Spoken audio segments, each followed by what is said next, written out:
Magandang tanghali, Luzon, Visayas at Mindanao. Narito na ang nagkakaisa at pinakamalawak na pagbabalita. Sa pangunguna ng Presidential Communications Office na kinabibilangan ng Philippine Information Agency, Philippine News Agency, Presidential Broadcast Service, IBC at PTV mula sa IBC 13, ako po si Princess Jordan. Ito ang Balitang Pambansa. Ngayong tanghali sa Balitang Pambansa, BPCRV ipinaliwanag ang nangyaring double count sa boto dahilan para maantala ang paglalabas ng unofficial parallel account. COMELEC iginiit na naresolba at walang dagdag bawas sa bilang ng mga boto kasunod ng nangyaring duplication sa boto. Isinagawang hatol ng bayan 2025, pangkalahatang naging mapayapa sa kabila ng ilang naitalang insidente. Full alert status, mananatili hanggang may proklama ang mga nanalo sa eleksyon.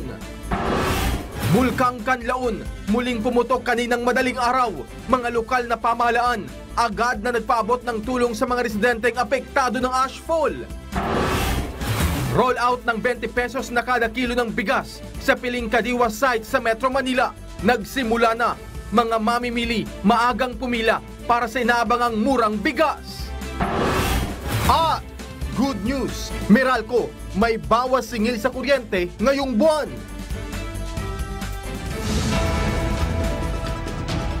Binigyang pugay ng pamunuan ng Philippine National Police ang mga tauhan itong tumindig upang magkaroon ng mapayapa at tapat na halalan. Ilang technical at logistic issues agad na inaksyonan naman ng PNP. Si J. Mark Dagala ng Radyo Pilipinas sa Balitang Pambansa. Mark? Princess, kinilala at binigyang pugay ng liderato ng Philippine National Police ang mga tauhan nito, gayon din ang mga katuwang nilang ahensya ng pamahalaan na nagpamalas ng dedikasyon at pagtugon sa tawag ng tungkulin para sa Hatol ng Bayan 2025. Ayon kay PNP Chief Police General Romel Francisco Marbil, dapat kilalanin ang mga tumindig at sumunod sa direktiba ni Pangulong Ferdinand R. Marcos Jr. na itaguyod ang mapayapa at tapat na halalan. Bagaman may mga napaulat na minor at technical at logistical issues, agad naman itong naaksyonan ng mga kinaukulang ahensya ng pamahalaan. Kabilang narito ang pagkasira ng automated counting machines, pagkaantalan sa pagbubukas sa mga presinto at ang pangalang hindi mahanap sa listahan ng mga botante. Nasa mahigit 205,000 ang buong puwersa ng pamahalaan na ipinakalat sa buong bansa na binubuo ng PNP, Armed Forces of the Philippines, Philippine Coast Guard, Bureau of Fire Protection at iba pa. Bagaman idineklara generally peaceful ng PNP ang mismong araw ng halalan, sa kabila ng mga naitalang insidente, mananatili namang full alert status upang tiyakin na mapipigilan pa rin nila ang mga magtatangkang magasik ng karahasan. Sa pinakahuling datos, alas 8 ng kagabi ay nakapagtala sila ng 52 insidente ng karahasan sa buong bansa, kung saan pinakamarami rito ang pamamaril na nasa 12, habang nasa 26 naman ang naitalang insidente na hinihinalang may kaugnayan sa halalan, kung saan 7 rito ang naisama sa violent category, habang nasa 19 naman ang kabilang sa non-violent category. Mula sa Campo Crame, para sa Radyo Pilipinas, para sa Balitang Pambansa. Maraming salamat, J. Mark Dagala ng Radyo Pilipinas. Nananatiling nakaalerto ang National Capital Region Police Office o NCRPO kahit na tapos na ang Hatol ng Bayan 2025.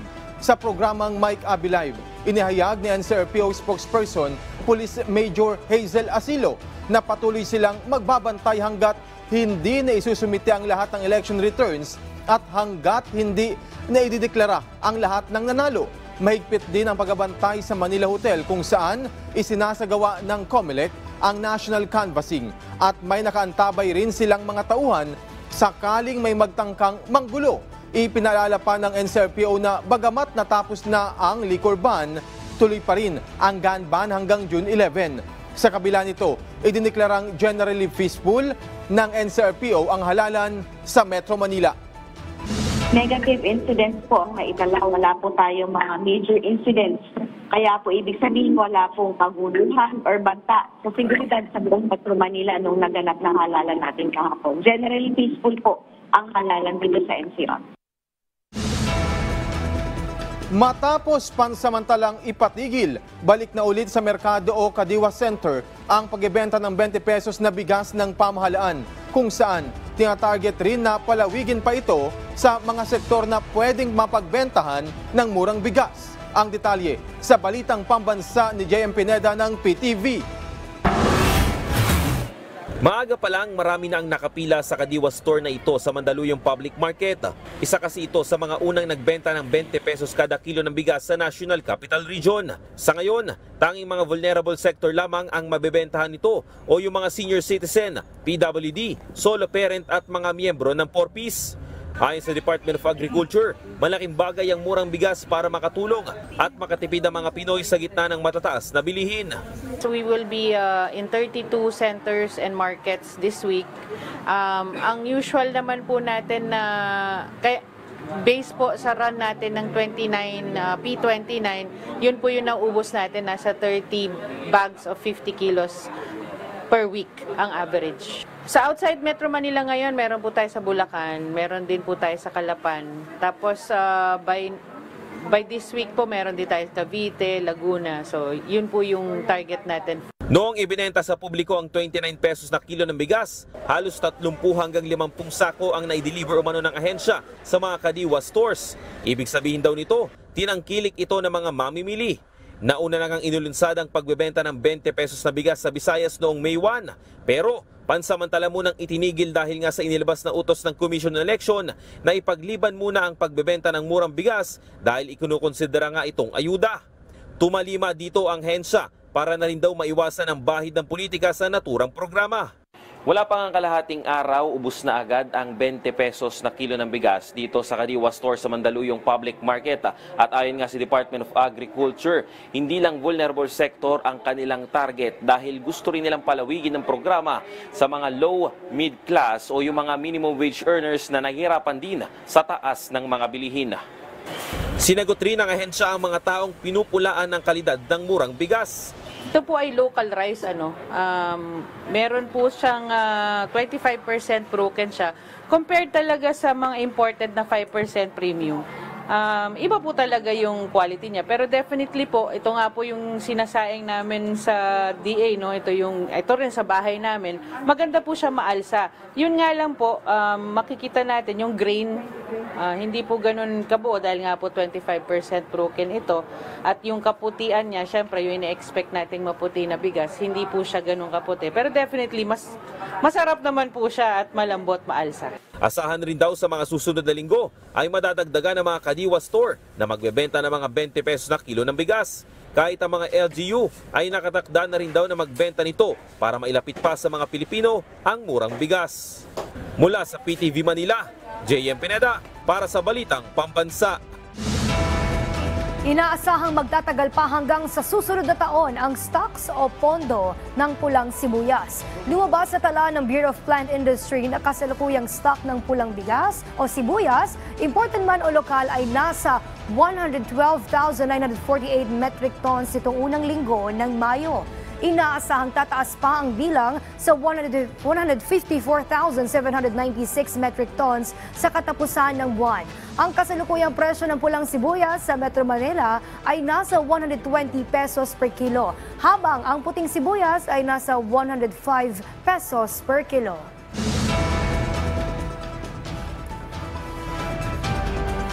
Dinagsa ng mga mamimili ang kadiwa ng Pangulo sa Pasay City, kung saan pangunahing pinilahan dito ang murang bigas na programa ng pamahalaan ni Pangulong Marcos Jr. Ang detalye sa Balitang Pambansa ni Bernard Ferrer ng PTV Live. Bernard!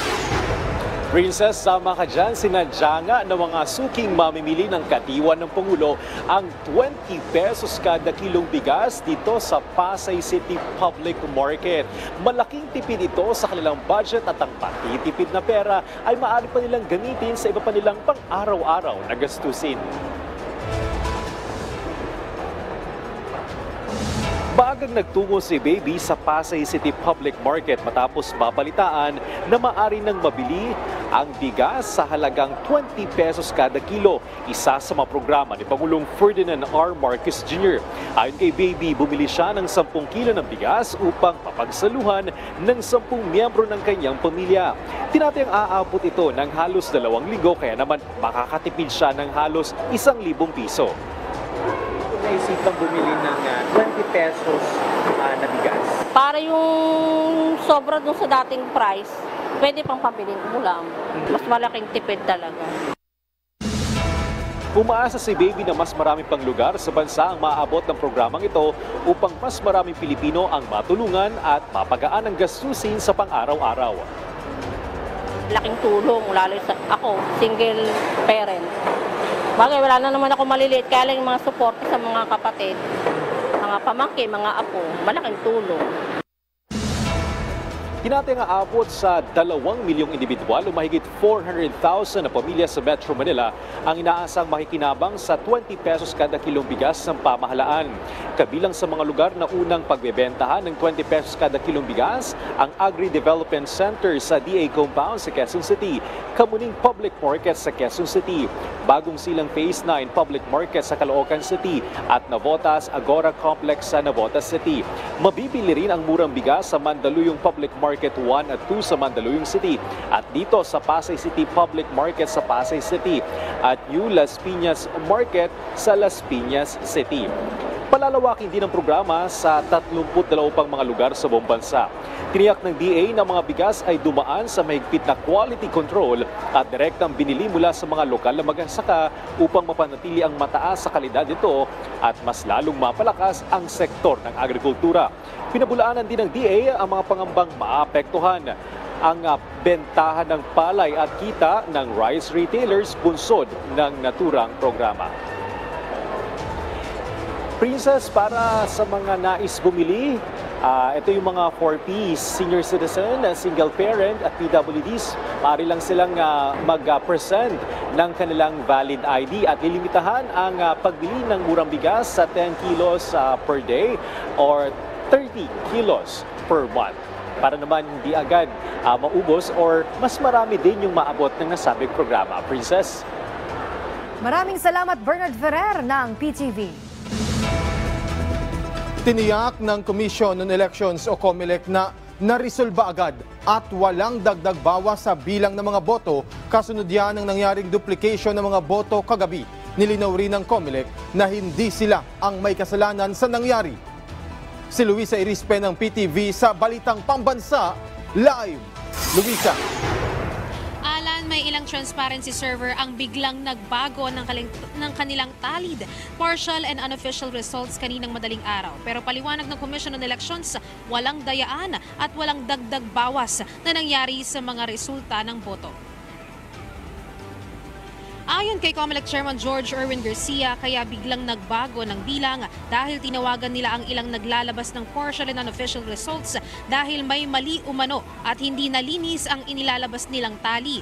Gate ni Garcia na dodoble kasi ang bilang ng boto sa ilang kandidato dahil umuulit ang pagdala ng election results ng ilang presinto. Halimbawa, sa unang transmission ay 1 hanggang 10 lang ang presintong naipadala at after 15 minutes, muling may pumasok na election results na mula naman sa 1 hanggang 20 presinto. Kailangan pa umanong linisin ang natatanggap na election results sa server para hindi dumoble ang bilang. Kaya kagabi, tinawagan nila ang mga mali ang partial and unofficial results at ipinabago nila ito. Gate ng COMELEC, malinaw na walang dagdag bawas kundi kailangan lang ang program para malinis at accurate ang election results. As of 8 a.m. naman, 98.59% na ang pumasok na election results sa kanilang server. Paliwanag din ng COMELEC, hindi sa kanila nanggagaling ang tali o ang sum ng mga partial and unofficial results, kundi sa mga citizens' arm, political parties, media servers at iba pang tumatanggap ng server dahil ang COMELEC, canvassed results o opisyal na tali lang ang pwede nilang ilabas. Sa ngayon naman, nagsimula na ang canvassing sa 10 cities sa Manila Hotel. May 3 nang na-canvass at ito ay mga boto mula sa local absentee voting, Ifugao at Baguio. Pansamantala munang suspendido ang canvassing ngayong tanghali at magbabalik ito mamayang 1:30 ng hapon para mag-canvass ng 27 pang certificates of canvass ng hanggang mamayang gabi. Alan, ayon naman sa Commission on Elections, posibleng sa Sabado ay ang pinakamaagang proklamasyon para sa national candidates kapag agad nilang natapos ang mga pagka-canvass ng Certificates of Canvass o COC. Ayon naman sa COMELEC, bago sila magproklama ng mga nanalo, sisiguraduhin muna nilang 100% ang kanilang mga na-canvass na mga COCs. Alan. Maraming salamat, Luisa Irispe. Naging mapayapa ang dinaos na halalan sa malaking bahagi ng Rizal sa kabila ng pagkawala ng ilang pangalan ng mga botante. May balitang pambansa si Bian Manalo ng PTV. Hindi rin nagpahuli ang ating mga kababayan sa Rodriguez Rizal na bumoto at piliin ang mga kandidatong sa tingin nila ay karapat-dapat na maluklok sa pwesto. Sa Eulogio Rodriguez Junior Elementary School, hindi alintana ng mga botante ang mainit at maalinsangang panahon. Sa tala ng PPCRB Barangay Baliti, tinatayang aabot sa 20,000 ang registered voters na nakatala sa eskwelahan. Karamihan sa kanila ay pawang kabilang sa Gen Z o mga kabataan. Magandang indikasyon nila ito dahil namumulat na ang mga kabataan na gamitin ang kanilang karapatang bumoto.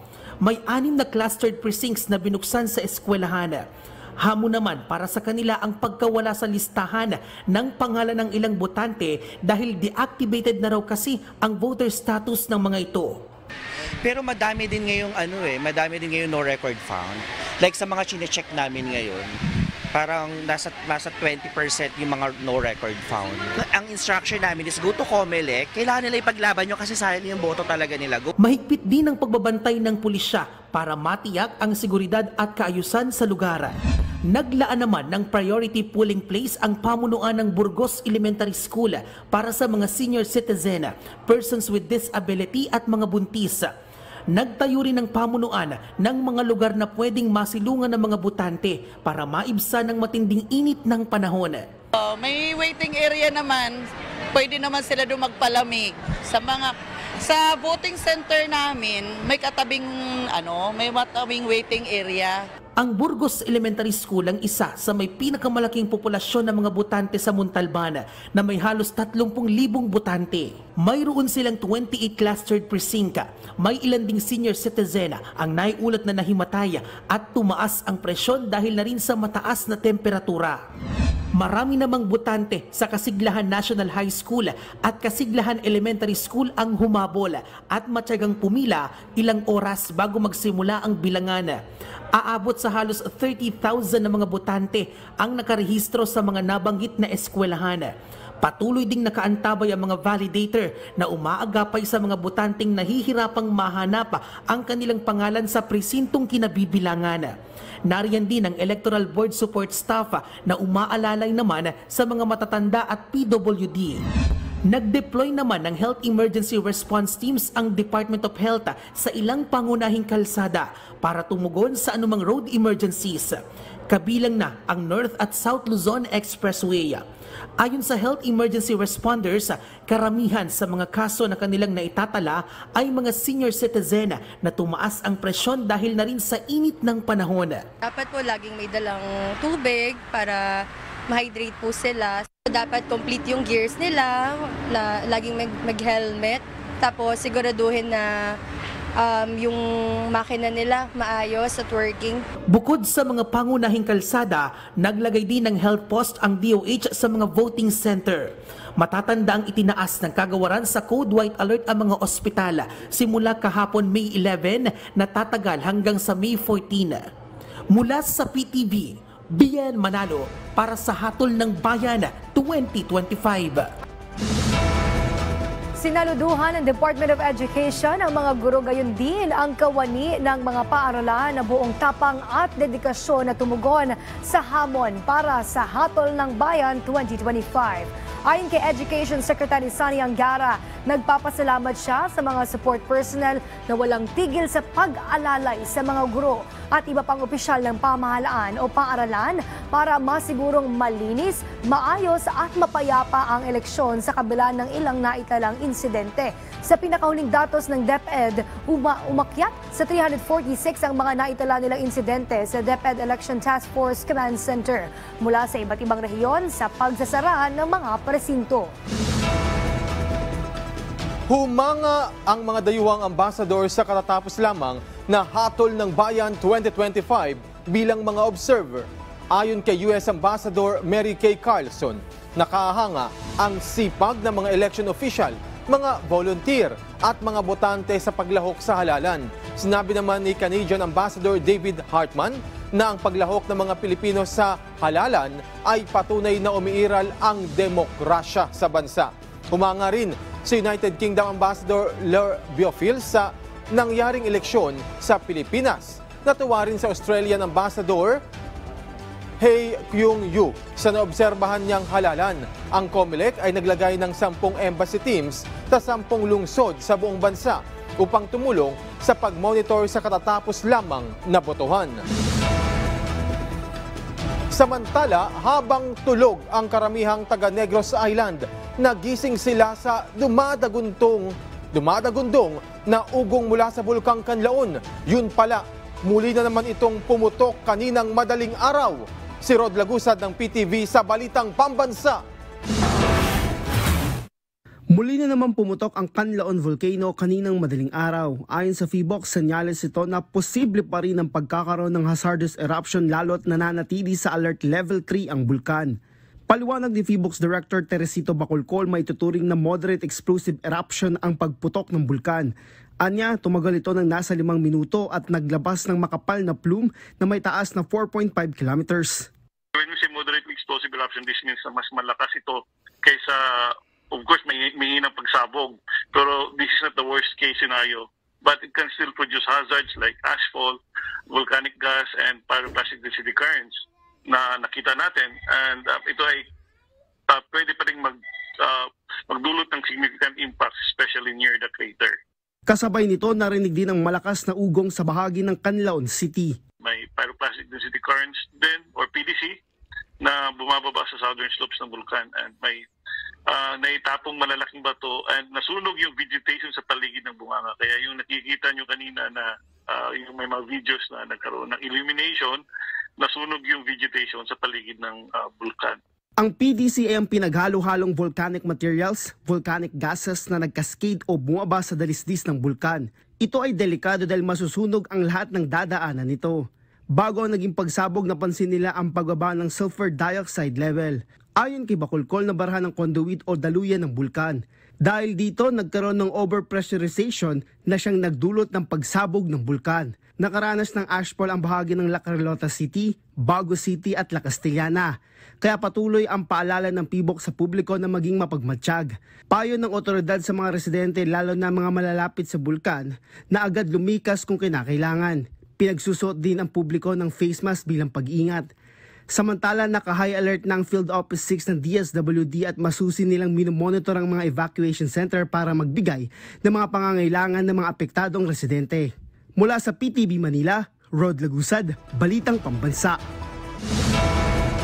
Nagdulot ng mahigit 4 na kilometrong taas ang ibinuga ng muling pagsabog ng Bulkang Kanlaon kaninang madaling araw. Kaya agad na kumilos ang DSWD Region 6 para bantayan ang sitwasyon ng mga evacuation center. Si Bernard Pilla Susbilia ng Philippine Information Agency para sa Balitang Pambansa. Bernard! Princess, Bulkang Kanlaon muling pumutok nitong Martes ng umaga. Mga ahensya ng pamahalaan nakahandang umalalay sa mga residente kung kinakailangan. Nagising ang mga residente malapit sa Bulkang Kanlaon alas 2:55 ng umaga matapos ang isang moderately explosive eruption sa bukana nito.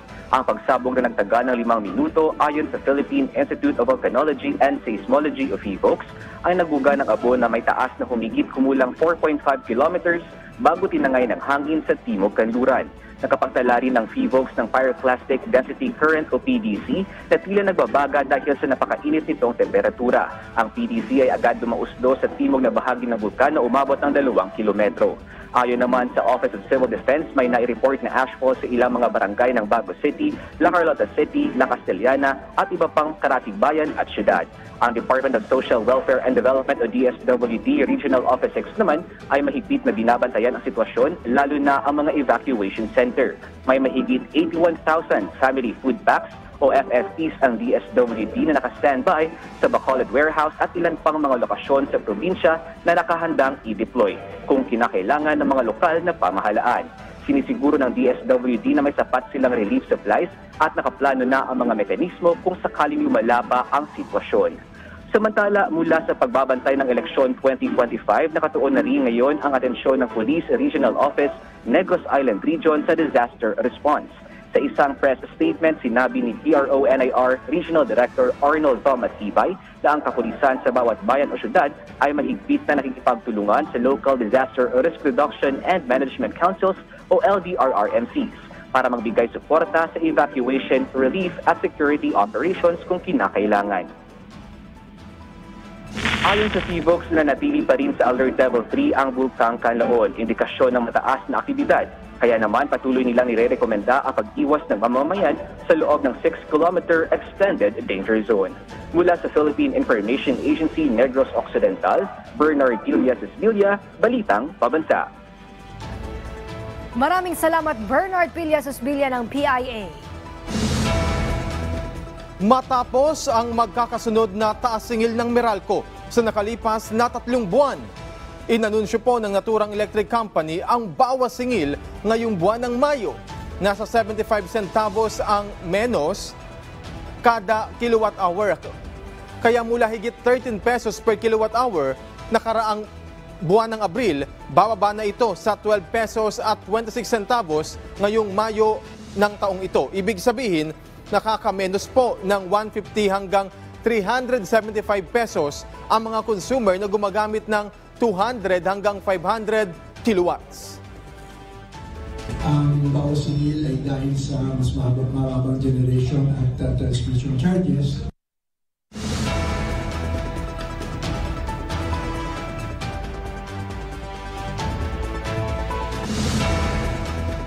Inaprubahan na ng Asian Development Bank ang $1.4 billion na pondo para sa konstruksyon ng North-South Commuter Railway Extension. Si Ana Mole ng PIA Calabarzon sa Balitang Pambansa. Tuloy-tuloy ang konstruksyon ng North-South Commuter Railway o NSCR sa pag-aproba ng Asian Development Bank sa $1.4 bilyong na pondo para sa programa. Ayon sa DOTR, ang pondo ay ilalaan sa konstruksyon ng linya mula Clark, Pampanga hanggang Malolos, Bulacan na layong matapos sa 2028. 2 weeks ago, Secretary Rizon visited the project sites at the Malolos and Clark stations of the NSCR and ordered the contractors to speed up the construction of the projects so that the commuters can use the rail system as early as possible. Bahagi ang NSCR ng Build Better More Infrastructure agenda ng pamahalaan na layong padaliin ang biyahe ng libo-libong Pilipino mula Calamba, Laguna hanggang sa Clark, Pampanga. Ang higit 100 kilometrong proyekto ay mag-uugnay sa mga pangunahing lungsod sa Pampanga, Bulacan, Metro Manila at Laguna na magpapababa sa kabuuang oras ng biyahe mula Clark International Airport hanggang Calamba, Laguna sa mas mababa sa 2 oras na makakapagpaluwag sa bigat na daloy ng trapiko. Bilang tugon sa panawagan ng ating Pangulo, ay nais ni Secretary Rizon na mapabilis ng kahit 1 o 2 oras na biyahe ang ating mga kababayan upang sila ay agad na makapagpahinga at makasama naman nila ang kanilang mga pamilya. Sa oras na makumpleto ang proyekto, makakapagserbisyo ang NSCR sa humigit kumulang 800,000 pasahero araw-araw na bahagi ng inisyatibong magkaroon ng epesyente at modernong sistema ng transportasyon sa bansa. Mula sa PIA Calabarzon, Ana Mole, Balitang Pambansa. Ipinaliwanag ng Parish Pastoral Council for Responsible Voting o PPCRV ang nangyaring double count sa mga boto na naging dahilan para maantala ang paglalabas ng unofficial parallel account. Si Noel Talakay ng PTV sa Balitang Pambansa Live. Noel! Princess, nandito ako ngayon sa loob ng PPCRV Command Center at sa mga oras na ito ay ginagawa ang isang misa at dinaluhan ito ng mga volunteer ng PPCRV. Pero kanina, Princess, ay nagbigay ng statement ang PPCRV kaugnay naman kung bakit na-delay yung pag-update nila doon sa ginagawa nilang unofficial parallel count.